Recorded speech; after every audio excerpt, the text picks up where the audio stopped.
मोहम्मद रसूलुल्लाह की तारीफ़ अल्लाह के बाद मखलूक में, सृष्टि में अगर सबसे ज़्यादा तारीफ़ किसी की गई है तो जनाब मोहम्मद रसूलुल्लाह सल्लल्लाहु अलैहि वसल्लम की। आप नाम देखिए कितना लिया गया है। आप सुबह उठिए, यहाँ से देखिए, आप जब आप सुबह उठेंगे, फजर की अजान की जब आवाज़ आएगी तो आप सुनेंगे अल्लाहु अकबर अल्लाहु अकबर, फिर आप सुनेंगे अशहदु अल्ला इलाहा इल्लल्लाह। इसके फौरन बाद नाम लिया जाएगा अशहदु अन्ना मुहम्मदर रसूलुल्लाह। और बैक वक्त पूरी दुनिया में इस वक्त मेरी घड़ी में 1:38 हो रहे हैं। इस वक्त भी कहीं ना कहीं किसी न किसी जगह पर इशा की अजान हो रही होगी पूरी दुनिया में, और कहीं ना कहीं फजर की अजान हो रही होगी पूरी दुनिया में, कहीं ना कहीं ज़ोहर हो रही होगी पूरी दुनिया में, कहीं असर हो रही होगी, कहीं मगरिब हो रही होगी, कहीं इशा। यानी और 1 मिनट के बाद किसी दूसरे शहर में, फिर आधे मिनट के बाद किसी और शहर में। एनसाइक्लोपीडिया ब्रिटानिका का क्रिश्चियन राइटर लिखता है 1 सेकंड भी ऐसा नहीं जाता 24 घंटे में, 24 घंटे में 1 सेकंड भी ऐसा नहीं जाता जिस सेकंड में मोहम्मदुर रसूलुल्लाह का नाम न लिया जा रहा हो कहीं ना कहीं दुनिया के किसी न किसी कोने में। तो बताइए सबसे ज़्यादा तारीफ किसकी हो रही है? मोहम्मदुर रसूलुल्लाह सल्लल्लाहु अलैहि वसल्लम की। हाँ, तो अब सुनिए, तो मैं कह रहा था कि सबसे ज्यादा नाम अगर किसी का लिया जा रहा है तो वो हस्ती है मोहम्मद रसूलुल्लाह की। इनके नाम नहीं लिए जा रहे हैं। नाम वो है जो आज भी लिया जा रहा है और क़यामत की सुबह तक भी लिया जाएगा। किसका? मोहम्मद रसूलुल्लाह सल्लल्लाहु अलैहि वसल्लम का। 1400 साल से ज्यादा का जमाना गुजर चुका है। 1400 साल का से ज्यादा का जमाना गुजर चुका है। 1400 साल पहले भी उसका नाम लिया जाता था, 1400 साल के बाद भी उसका नाम लिया जा रहा है, और क़यामत की सुबह तक मोहम्मदुर रसूलुल्लाह की हुकूमत पूरी दुनिया के मुसलमानों के दिलों पर क़यामत की सुबह तक चलती रहेगी। कहो इंशाअल्लाह।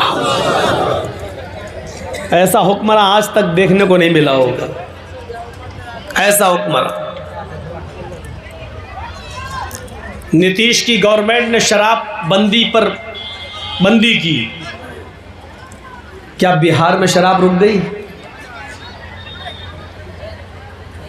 और आज तो मेरी भी अटैची चेक हो गई। जब ट्रेन में हम बैठे और लखनऊ से चले अरुणाचल एक्सप्रेस से, और जैसे ही बिहार में जब हमारी गाड़ी घुसी तो पुलिस घुस गई। सबके बैग वैग तलाश करने लगे। तो ये अटैची किसकी है? मैंने कहा जी मेरी है। का खोल के दिखाओ। मैंने कहा क्यों, क्या हो रहा? करे आपको पता नहीं है मुल्ला जी? वो नहीं जानता था कि हम मौलाना है। अरे आपको नहीं मालूम है मुल्ला जी, बिहार के अंदर बहुत शराब आ रही है। तो हमने कहा यार आपको मैं ऐसा दिख रहा हूँ? कह रहे कुछ नहीं, ऐसे लोग तो और ज़्यादा लाते होंगे। चलो खोलो खोलो। लोग समझते होंगे कि मौलाना आदमी, मुल्ला आदमी, क्या खोल के दिखाओ। मैंने कहा कुछ नहीं है। तो फिर आप डरते हो, खोल के दिखा दो। मैंने कहा चलो खोल के दिखाया। कहने सॉरी साहब चलो। ये हाल है। आज पाबंदी लगने के बावजूद भी शराब बंद नहीं हुई। याद करिए उस फैसले को जब मोहम्मद रसूलुल्लाह सल्लल्लाहु अलैहि वसल्लम ने ऐलान किया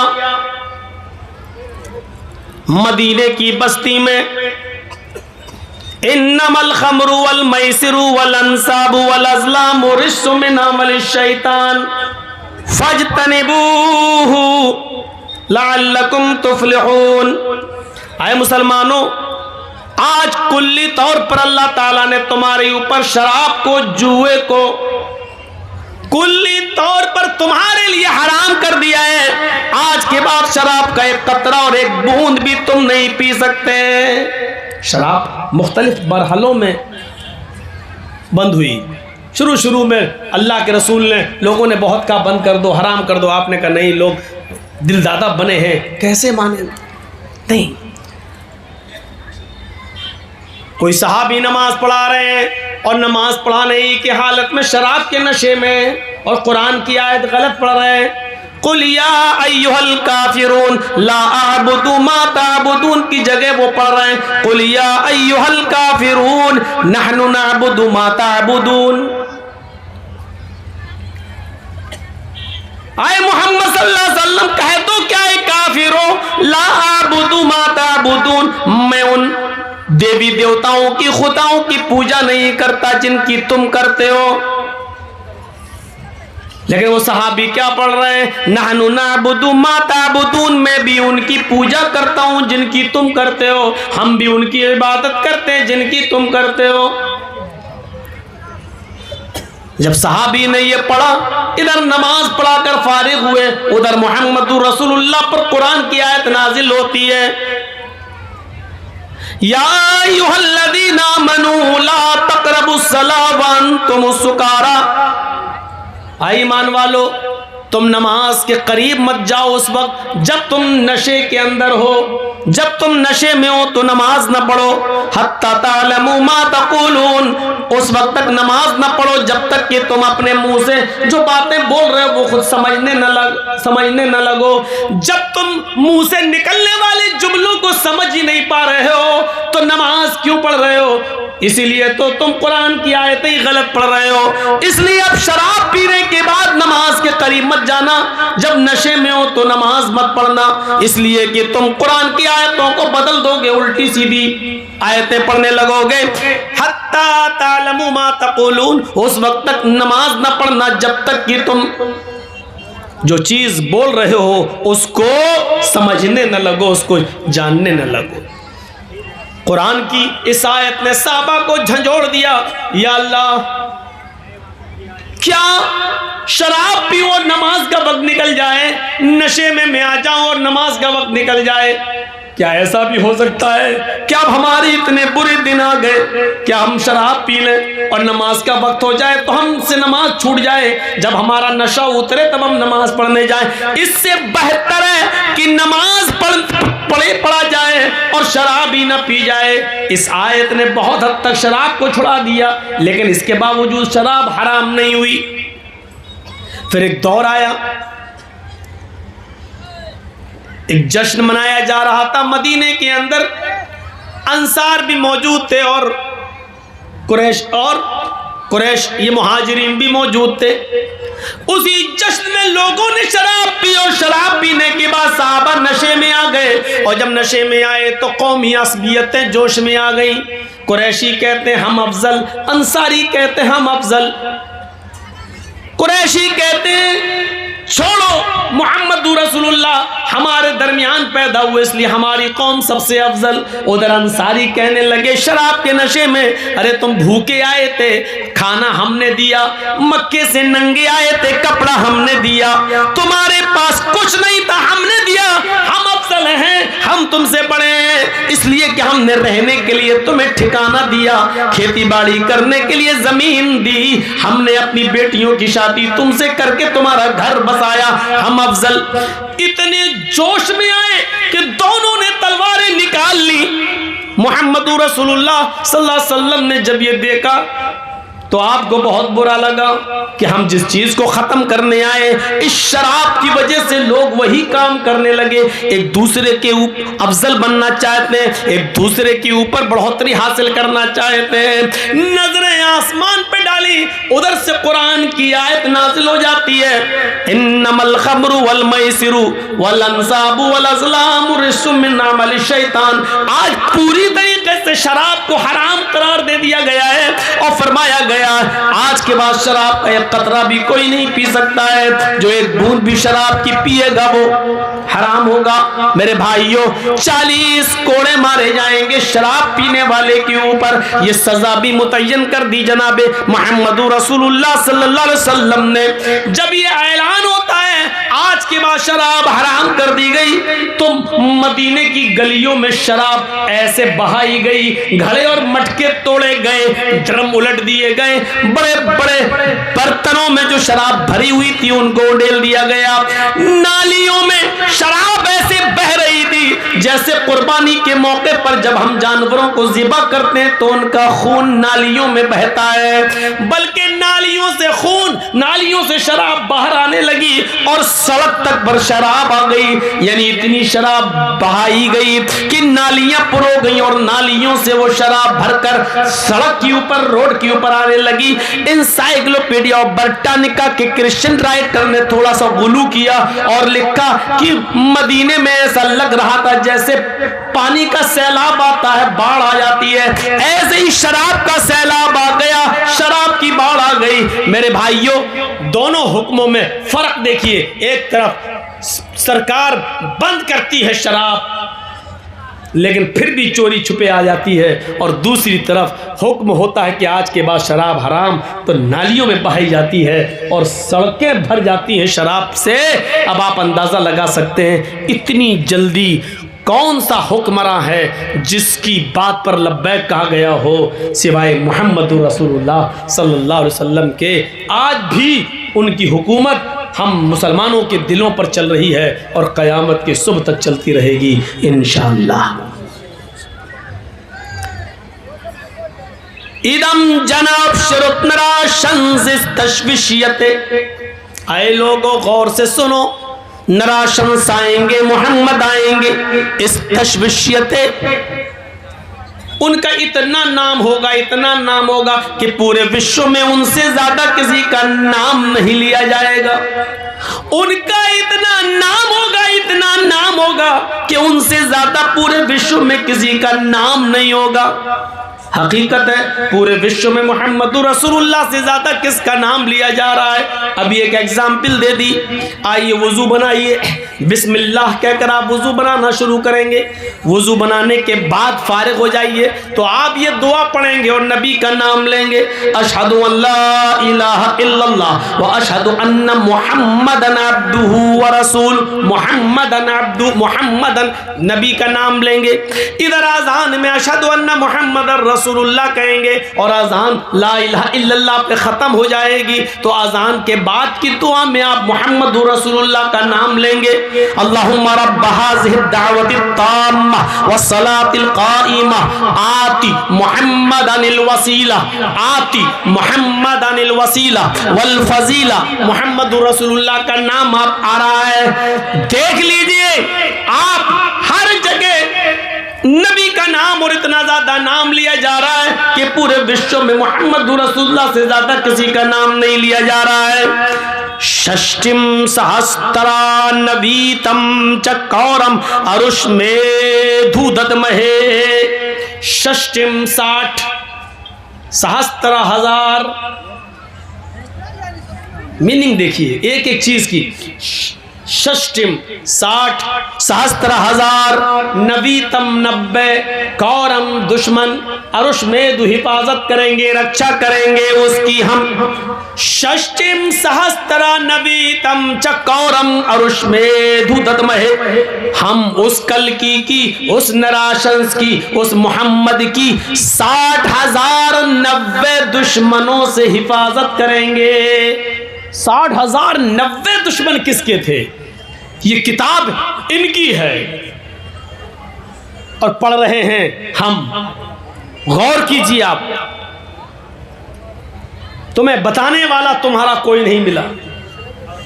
60,000 90 दुश्मन, जरा गौर कीजिए किसके थे। महाभारत की लड़ाई में देख लो कितने दुश्मन थे। जब रावण सीता का अपहरण करता है और श्रीलंका ले जाता है, उस वक्त जो युद्ध हुआ उसमें कितने लोग थे? एक एक चीज पर गौर कर लीजिए और आइए हम दिखाते हैं 60,000 90 दुश्मन। जंगे खंदक में 10,000 काफिरों का लश्कर जो मोहम्मद रसूलुल्लाह को मारना चाहता था। और गिनते रहिएगा 10,000 जंगे खंदक में, जंगे खैबर में 10,000 जो नबी अकरम को नुकसान पहुंचाना चाहते थे दुश्मन, कितने हुए? 10 खंदक में और 10 खैबर में 20। 40,000 रूमियों का लश्कर जो मदीना में घुसकर मदीना की ईंट से ईंट बजाना चाहता था, और मोहम्मद रसूलुल्लाह 3,000 का लश्कर लेकर जब निकले तो आपने उनके दांत खट्टे कर दिए। ये 3,000 का लश्कर 40,000 रूमियों को भागने पर मजबूर कर देता है। 40,000 और उधर 20,000, कितने हुए? 60,000। ग़ज़वा तबूक में अल्लाह के रसूल सल्लल्लाहु अलैहि वसल्लम ने जिन लोगों को निकलने के लिए हुक्म दिया था, उनकी तादाद थी 80। वो यहूदी थे जो इस शर्त पर रह रहे थे मदीना में कि अगर हम पर हमला होगा तो मोहम्मद रसूलुल्लाह मदद करेंगे, और मोहम्मद रसूलुल्लाह पर हमला होगा तो हम यहूदी मदद करेंगे। उनकी तादाद कितनी थी? 80। और 13 वो मुनाफिक थे, 13 वो मुसलमान थे जो जंग में किसी न किसी बहाने के लिए, बहाने के तहत नहीं जा पाए ग़ज़वे तबूक में। तो 80 और 13 कितने हुए? 93। 80 और 13 93, 93। लेकिन इन 93 लोगों में 80 तो यहूदी थे, इनसे तो कोई मतलब ही नहीं। 13 मुसलमान थे, लेकिन इनमें 10 लोग का झूठ पकड़ा गया जिनको माफ नहीं किया गया, 10। और 3 वो थे जिनकी तौबा अल्लाह रब्बुल आलमीन ने कबूल कर ली। उनमें काब इब्न मालिक रज़ी अल्लाह ताला अन्हु जैसी शख्सियतें शामिल हैं जो ग़ज़वा तबूक में शामिल नहीं हो सके, लेकिन अल्लाह के रसूल को सच सच बता दिया कि ये वजह थी। अल्लाह के नबी ने इनका बाइकाट किया, फिर उनसे कहा बीवी को छोड़ो, उन्होंने बीवी को भी घर भेज दिया। 50 दिन तक परेशान रहे। अल्लाह के नबी ने फिर कहा तुम मस्जिद भी नहीं आ सकते हो, उन्होंने मस्जिद में भी आना मना किया, लेकिन अपने घर से तौबा करते रहे, गिड़गिड़ाते रहे। और 50 दिन के बाद अल्लाह ताला ने कहा इन 3 लोगों की तौबा को अल्लाह ने कबूल कर लिया है, जाओ उनको मस्जिद में आने की इजाजत दो। तो 13 में 10 लोगों की तौबा कबूल नहीं हुई और 3 लोगों की तौबा कबूल हुई। तो 13 में से 3 निकाल देंगे जिनकी तौबा कबूल हुई, तो फिर कितने बचे? 10। और 80 मुनाफिक, 80 काफिर यहूदी, तो 80 और 10 90। 3 की तौबा कबूल हो गई, इन 3 को हटा दीजिए, तो ये 90। और उधर कितने हो चुके थे? 60,000। 60,000 90। ये गिनती जो वेदों में बताई गई है, जो अथर्व वेद के अंदर बताई गई है, ये गिनती न महाभारत में फिट होती है, न किसी और जंग में फिट होती है। ये गिनती टोटल के 60,000 90 शत्रु, 60,000 90 दुश्मन सिर्फ मोहम्मद रसूलुल्लाह सल्लल्लाहु अलैहि वसल्लम के थे, जिनसे अल्लाह रब्बुल आलमीन ने मोहम्मद रसूलुल्लाह की हिफाजत फरमाई। समझ में आ रहा ना? इससे ज्यादा स्पष्ट वेद का मंत्र आपको नहीं मिलेगा। षष्टिम सहस्त्रा नवीतम च कौरम अरुष में धूददमहे। हम उस कल्की को, उस नराशंस को, उस मोहम्मद को, उस अंतिम महर्षि को 60,000 90 शत्रु से, दुश्मनों से हम उसकी हिफाजत करेंगे। 60,000 90 दुश्मनों से हम उसकी रक्षा करेंगे। ये गिनती किसकी थी? मोहम्मद रसूलुल्लाह की, दुश्मनों की। और इसके बाद वाला मंत्र द्वादश नहीं, इदम जनाब श्रुत्व निराशंसिस्तश्विष्यते षष्टिम सहस्त्रा नवीतम च कौरमर्षमे धूदतमय। ओस्ट्रा, ये दूसरा मंत्र, अथर्ववेद कांड 20 सूक्त नंबर 127 का मंत्र नंबर 1 हो चुका। मंत्र नंबर 2, ओस्ट्रा यस्य परवाहिड़ो बधू मंतो द्युदशा। वो रेगिस्तान में ऊंट की सवारी करेगा। पहली चीज, किस जमान कहां पैदा होगा? रेगिस्तान में। देखिए अरब रेगिस्तानी इलाका है, तो आखिरी नबी कहां आएगा? रेगिस्तान में। जिसको उठ के जाना हो वो अभी चला जाए। बाद में हम नहीं जाने देंगे, चाहे यही पेशाब करना पड़े। डिस्टर्ब मत करिएगा आगे से उठ के, जिसको जाना हो अभी निकल जाओ। ऑस्ट्रायस परवाहिड़ो, वो रेगिस्तान के अंदर पैदा होगा और उसकी प्रिय सवारी, उसकी प्यारी सवारी ऊँटनी होगी। अरब के अंदर प्यारी सवारी क्या थी उस जमाने में? ऊँटनी। आज के ज़माने में हमारे हिंदू भाई प्रतीक्षा कर रहे हैं कि कल की अवतार आया नहीं, आएगा आएगा। आज के ज़माने में लोग ऊँट पर बैठना ही पसंद नहीं करते हैं। अब तो साइकिल के बाद मोटरसाइकिल और मोटरसाइकिल के बाद फोर व्हीलर और फोर व्हीलर के बाद अब तो फॉर्च्यूनर का ज़माना आ चुका है, हैं? अब तो स्टैंडर्ड गाड़ियां चल रही हैं। अब वो पीछे क्या ऊंट वाला जमाना अब लौट कर आएगा? नहीं, रेगिस्तानी इलाके में आएगा, मरुस्थल में, रेगिस्तानी इलाके में, अरब जजीरतुल अरब में पैदा होगा और उसकी प्यारी सवारी ऊंटनी होगी। अल्लाह के नबी सल्लल्लाहु अलैहि वसल्लम ऊंटनी पर सफर किया करते थे, ऊंटनी की सवारी भी किया करते थे। आपने खच्चर की भी सवारी की है, आपने गधे की भी सवारी की है, लेकिन सबसे ज्यादा सवारी आपने ऊंटनी की है। यहां तक कि जब आपने आखिरी खुतबा दिया, खुतबा हज्जतुल विदा, तो उस मौके पर भी आपके पास एक ऊंटनी थी जिसका नाम कस्बा था। उस कस्बा ऊंटनी पर लगाम कसी गई और उसके ऊपर आपने बैठकर 1,44,000 1,44,000 साहबा के सामने खिताब किया है, आपने खुतबा दिया है, आपने 15-20 मिनट का खुद खिताब किया है हज्जतुल विदा के मौके पर। मेरे भाइयों गौर कीजिए, उस वक्त भी आप ऊंटनी के ऊपर सवार थे और उसी पर बैठकर आपने खुतबा दिया है, उसी पर बैठकर 1,44,000 साहबा को आपने खिताब फरमाया है। तो ऊंटनी आपकी प्यारी सवारी थी। ऑस्ट्रायस से परवाहिड़ो, वो रेगिस्तानी इलाके में ऊंटनी की सवारी करेगा। आपकी प्यारी सवारी ऊंटनी थी। बधू मंतो द्यू दशा, बधू बहू, यहां बीवी पत्नी के माना में, उसकी पत्नियों की तादाद संख्या होगी, उसकी कई पत्नियां होंगी, उनकी संख्या होगी द्यू दशा। बधू मन तो द्यू दशा, द्यू मानी 2 और दशा मानी 10, द्यू दशा 2 10, 2 + 10 द्यू दशा। उसकी पत्नियों की गिनती होगी, संख्या होगी 2 और 10, कितनी हो गई? 12। मुहम्मदुर रसूलुल्लाह ने 11 औरतों से निकाह किया था। आपकी जिंदगी में आपकी बीवियों की तादाद 11 थी, लेकिन मुक़ौक़िस के बादशाह ने 2 लड़कियां, 2 लौंडियां तोहफे में भेजी थी मोहम्मद रसूलुल्लाह को कि आप इनको ले लीजिए। एक का नाम था सीरीन और एक का नाम था मारिया क़िब्तिया।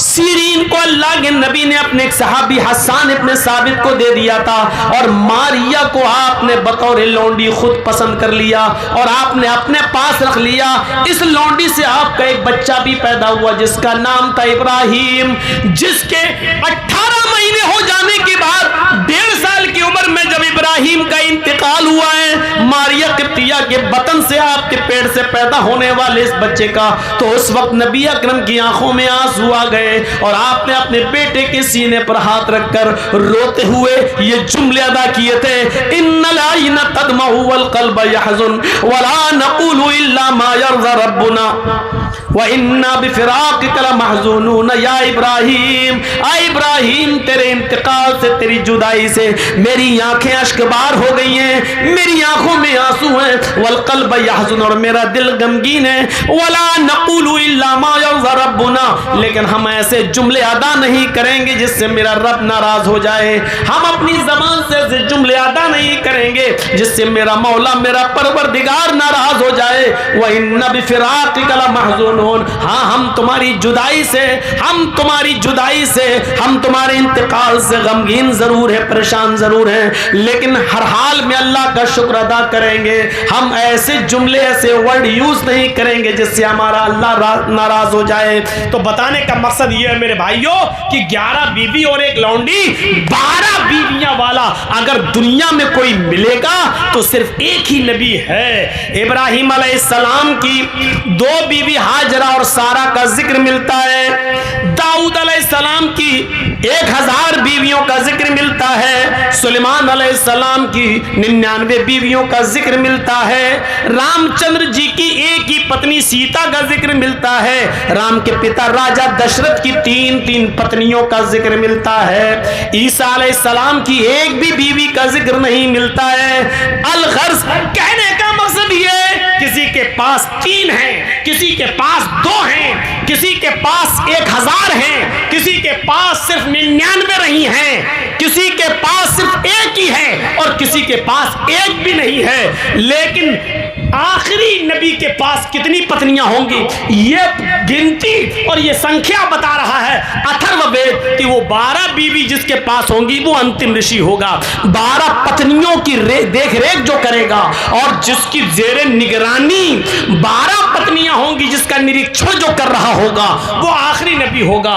तब आखिरी नबी के पास 12 बीवी होंगी, तो 12 बीवियों वाला जब आखिरी नबी होगा तो वो नबी हमारे पास है और हम आपको दे रहे हैं, आप लेने से इनकार कर रहे हैं। 12 बीवियां अगर किसी के पास थीं तो वो हस्ती थी मोहम्मदुर रसूलुल्लाह सल्लल्लाहु अलैहि वसल्लम।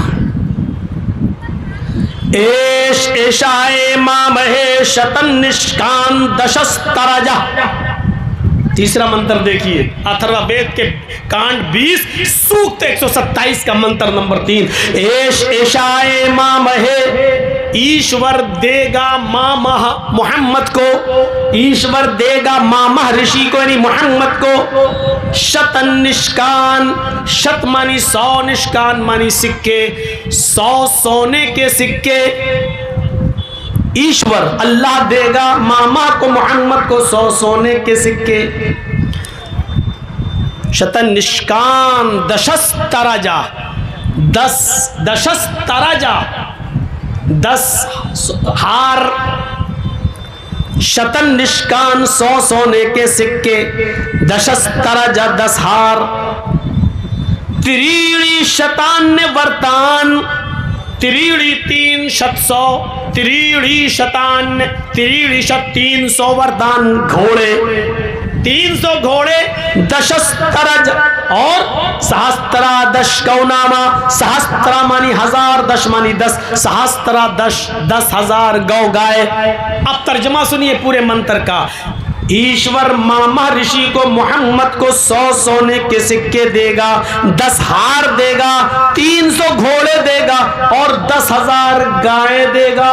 मोहम्मद रसूलुल्लाह के पास तो 100 सोने के सिक्के नहीं थे, 10 हार भी नहीं थे, 300 घोड़े भी नहीं थे, 10,000 गाय भी नहीं थी, कोई एक चीज नहीं थी। लेकिन यहां पर्यायवाची शब्द यूज हुआ है। मुराद 100 सोने के सिक्के देगा। सोना इतना कीमती होता है कि लोग उसको हिफाजत से रखते हैं। हमारी बीवी सोना हिफाजत से रखती है, आपकी बीवी सोना हिफाजत से रखती है, लेकिन आपका बच्चा नीट पास नहीं कर सका, लेकिन प्राइवेट मेडिकल में उसका एडमिशन होना है, लेकिन वहां 50 लाख रुपए लग रहे हैं। ऐसे मौके पर आपकी मां, आपकी बीवी 50 लाख रुपए का सोना बेच देगी और अपने बच्चे की पढ़ाई के लिए वो पैसा वहां लगा देगी। यानी सोने से भी ज्यादा कीमती चीज इल्म है। इल्म के लिए सोना बेचा जा सकता है। अल्लाह मोहम्मद को 100 सोने के सिक्के देगा, यानी ऐसे 100 सहाबा देगा जो बड़े कीमती होंगे, इल्म हासिल करने वाले होंगे, यानी असहाबे सुफ़ा, जिनको अल्लाह के नबी मस्जिद नबी के बाहर चबूतरे पर पढ़ाया करते थे। और इन 100 सहाबा में से 70 सहाबा को, 70 कुर्रा को तबलीग के लिए आपने भेजा था किसी काफिर की बस्ती में, उन लोगों की दावत पर, लेकिन उन लोगों ने धोखा देकर बुलाया और पहाड़ी के दामन में छिपे थे। जब ये 70 सहाबा उस पहाड़ी के पास से गुजर रहे थे, इन 70 सहाबा को शहीद कर दिया गया, इनको कत्ल कर दिया गया। इन 70 सहाबा जिनको बड़ी मेहनत से पढ़ाया था, जिनको कुरान का इल्म अल्लाह के नबी ने दिया था और सिखाया था, जब आपको पता चलता है कि 70 सहाबा शहीद कर दिए गए तो अल्लाह के रसूल को इसका सदमा इतना ज्यादा हुआ, इतना ज्यादा हुआ कि अल्लाह के नबी सल्लल्लाहु अलैहि वसल्लम ने मुस्तकिल 1 महीने तक आपने नमाजों के अंदर कुनूत नाज़िला पढ़ी। फजर में भी, ज़ोहर में भी, असर में भी, मगरिब में भी, इशा में भी, रुकू के बाद हाथ उठाकर कुनूत नाज़िला पढ़ी और इन 70 सहाबा को शहीद करने वाले काफिरों के लिए उसमें बद्दुआया जुमले अदा किए। शद्दिद शमलहुम दम्मिर दियारहुम फर्रिक जमाअहुम जैसे जुमले इस कुनूत नाज़िला में इस्तेमाल किए गए कि अल्लाह इनके दिलों में कदूरत पैदा कर दे, इनके दिलों को तोड़ दे, अल्लाह इनको बर्बाद कर दे, अल्लाह इनको तहस नहस कर दे, अल्लाह इनकी जमातों में तफरीक और इफ्तिराक पैदा करके इनको मिटा दे, जिन्होंने हमारे 70 सहाबा को मिटाया। 1 नहीं, 2 नमाजों में नहीं, 5 नमाजों में नहीं, 1 दिन नहीं, 2 दिन नहीं, बल्कि पूरा 1 महीने तक अल्लाह के रसूल ने इन 70 सहाबा को बद्दुआ, मारने वाले और शहीद करने वालों को अल्लाह के रसूल ने बद्दुआ दी है और नमाजों के बाद कुनूत नाज़िला में बद्दुआ दी है और उनकी बर्बादी की दुआ की अल्लाह के नबी सल्लल्लाहु अलैहि वसल्लम ने। इससे पता चलता है कि एक इल्म वाले इंसान को मारना, उसको कत्ल करना कितना बड़ा जुर्म है कि अल्लाह के रसूल ने कभी किसी के लिए बद्दुआ न की हो, लेकिन आलिम को कत्ल किया। उन 70 सहाबा जो कुर्रा थे, जिनका लक़ब कुर्रा था, जिनको कारी कहा जाता था, जब उनको कत्ल किया गया तो अल्लाह के रसूल ने 1 महीने तक उनके लिए बद्दुआ की। इन मदरसों के पढ़ने वाले बच्चों की कद्र करो, पढ़ाने वाले मदरसे में असातिज़ा की कद्र करो। कितना बुरा लगता है जब किसी मस्जिद या मदरसे का सेक्रेटरी जब एक ऐलान निकालता है कि हमारे मदरसे में एक आलिम की ज़रूरत है, बासलाहियत आलिम हो, 4वीं 5वीं जमात तक, 6ठी जमात तक पढ़ा लेता हो और उसकी तनख्वाह हस्ब इस्तिताअत दी जाएगी, उसकी सलाहियत के एतबार से दी जाएगी। 5,000 से लेकर 12,000 रुपये तक उसकी तनख्वाह होगी।